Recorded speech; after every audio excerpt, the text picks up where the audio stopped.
guys, it's Greg Farley from The Wise Guys, and I'm here with a new video. We're just a few hours away from the Cybernetic Horizon sneak peek. So excited.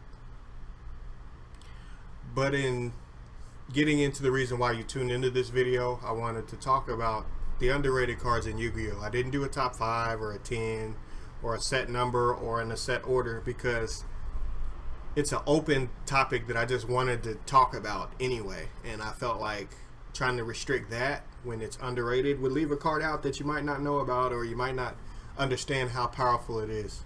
So first up I wanted to talk about on this list is Block Dragon, and again these are in no particular order, but Block Dragon. Block Dragon is a very powerful card in that he protects from battle and card effect destruction for rock type monsters. And he banishes to special, but when he leaves the field is the main reason why we put him on the list, and that's because if you think about a +3, you're getting 3 cards to your hand off of his effect. That's insane. Granted, Gem Knight FTK is the only deck that he's really been relevant in. The mere fact that rocks just aren't that good is probably the biggest hindrance to him, but if you do take into account how powerful adding 3 cards to your hand is, especially in that FTK, you know, while it really existed at its height, you know, it kind of started in Lenexa, Kansas at Collector's Cash, but it was played before that. You know, I foresee a meta deck eventually being a rock-based deck. You know, they tried with the Magnet Warriors, but they just were not good in any way, shape, or form. They tried, they just weren't as good as ABC when they came out at the same time, and that's what the issue with that was. But definitely I have to put Block Dragon on this list because at any moment if a rock deck becomes powerful and Block Dragon can help extend its plays, then Block Dragon is very easily going to be meta, and it's not even going to be a question. Next up we got Farfa. Farfa, Malbranch of the Burning Abyss. I said Farfa because so often when I'm playing Burning Abyss, when I'm playing against a friend that's playing Burning Abyss, when I'm playing in locals, when I'm playing in a big tournament, Farfa causes a lot of issues. And he causes a lot of issues because so frequently you want to conserve plays. I'll take Sky Striker for instance. Often Farfa banishes the Shizuku off the field, and then I have to trigger my Ray then, or I can possibly get OTK'd if I didn't open up that well. When I have to bring a Ray back, then that makes my whole play different, where I can't just wait on Dante to attack over my monster and then I can plus in the end phase. So just the fact that Farfa is wiping a card off the field to where I have to respond to it is like in a fighting theory, it's like a jab. It's making you react to it so that you can do something else. And that's a very strong card. Farfa can lead to OTKs. He can lead to you can clear your own field. You know, sometimes you can send a card off of Beatrice to clear Beatrice out of the way to make some plays, and then put Beatrice back onto the field. So there's plenty of ways that I could keep talking about Farfa. He's been used as text in certain decks. I remember he was used in Necros to clear Djinn Lock a few years ago. But Farfa is a very strong card. He's an underrated card, so that's why I put him on the list. Next up, we have Ultimate Conductor Tyranno. We all know how powerful the card is. It's not like he's not on your radar. He's not off the grid. He's not off the radar. You know how powerful the card is. But when you measure him up to the all-time boss monsters and what he can do, either clear a field, attack up and over a monster that you have, with just banishing 2 dinosaurs, you know, that's an insane power level for a card to just be able to drop straight onto the field, you know, do work and get out of there. I've seen him in games rapidly, and with Evolution Pill being at the forefront of how he can get out so quickly, especially off Overraptor sending over text and going with your plays from there.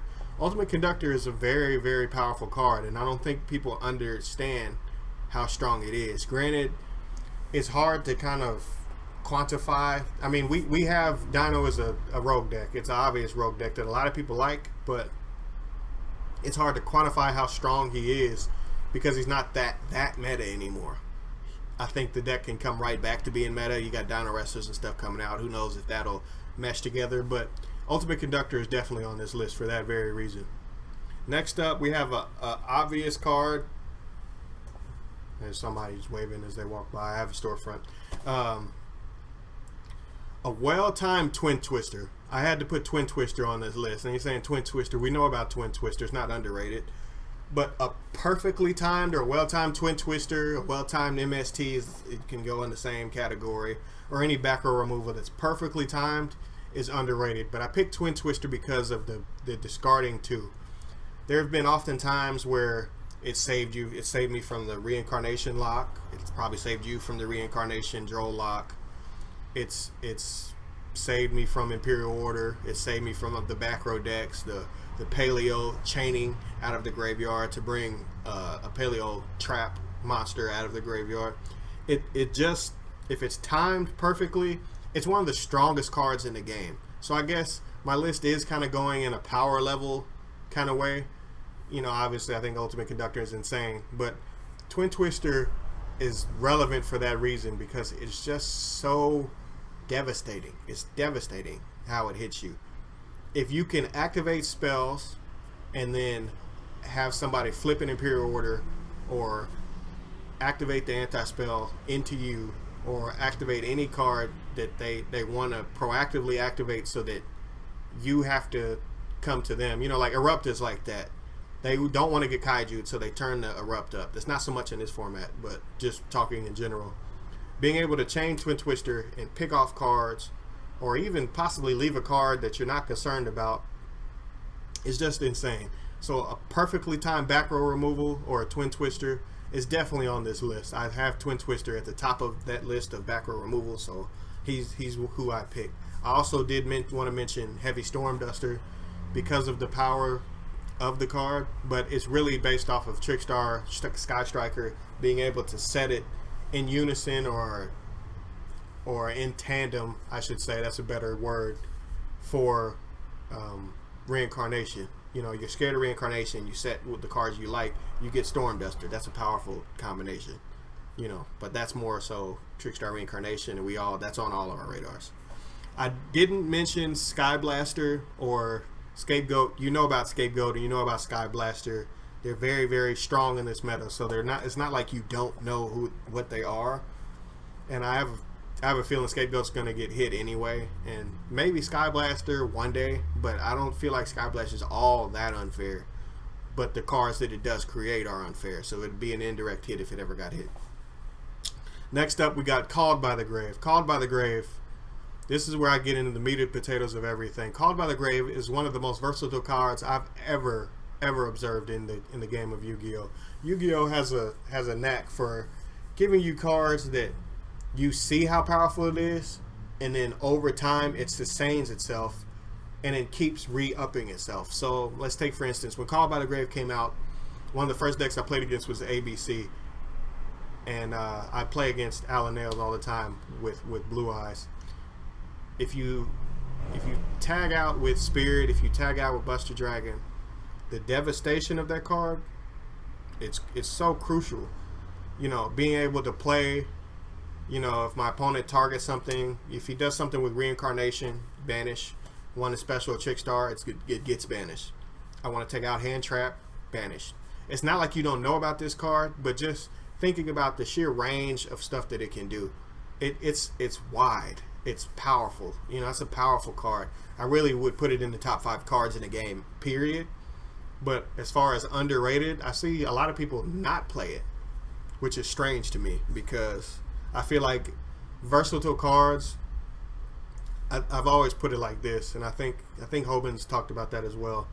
You have cards that are just versatile and can handle many situations, and then when you come up with a tech for a deck, you want to think about cards that can increase your chance of stunning someone or shocking someone tenfold. So, you know, like Sky Blaster was like that. And I keep coming back to pure Sky Striker, but Sky Blaster was like that. You know, it took a deck from being able to poke you for 15 every turn, maybe 18, maybe 2,000, 25 if you're lucky and you're deep into the game. It took it from that, completely moved that aside, and said, if you don't have a way to stop me, you're going to lose this turn. And that is a big problem for certain decks. you know, a lot of decks. I mean, and nobody wants to get OTK'd, but certain decks can protect themselves, like Trick Stars can protect themselves. And that ties me back into the reason why I mentioned Called by the Grave, is that Called by the Grave is an insurance policy for many of these plays. So that's why I put that in that slot. The last one I wanted to mention, the number one, I didn't do a number list here, but Invoked Purgatorio. And you're saying, why Invoke Purgatorio? Invoke Purgatorio, if you have any kind of board that isn't, you know, a nightmare board, which, you know, if they have a nightmare board, you probably already lost because Trigate is in it, or they just have some protection to where they don't lose to a Purgatorio. But Purgatorio itself, I've seen too many times where a forced out scapegoat, you know, a board full of monsters, you know, maybe you got Effect Veilered and your monster is just hung out on the field. Somebody tags out with ABC Buster Dragon and leaves monsters on the field. Burning Abyss had to maybe stop their turn early and don't have a Farfa anywhere. I could go on and on and on, but you get where I'm coming from. Where a board full of monsters, Purgatorio, if there's no effect that's going to stop him, or even if it's only one effect on a board full of 4 monsters, you may lose before Purgatorio would get hurt by that card. So I have to put Purgatorio on this list, at the top of this list. I know I didn't do it in any sequential order, but Purgatorio snatches entirely too many games to not mention him. I have been at 500 life points, and my opponent has been at 8,000, and it has completely morphed the game to where I won in one swing off of one top deck. And whenever a card can do that, I feel like you have to mention it. But does anybody ever really give Purgatorio that respect? Not so much. Not so much. And that's why I have to mention him. So again, that was my short little list. If you have any more, you know, I could think of a few more here and there, but this was this short little list. I didn't want to drag on and on and on. But that's my list. If you have any, leave me some in the comments. Like, comment, subscribe. Appreciate you guys tuning in. And as always, bless.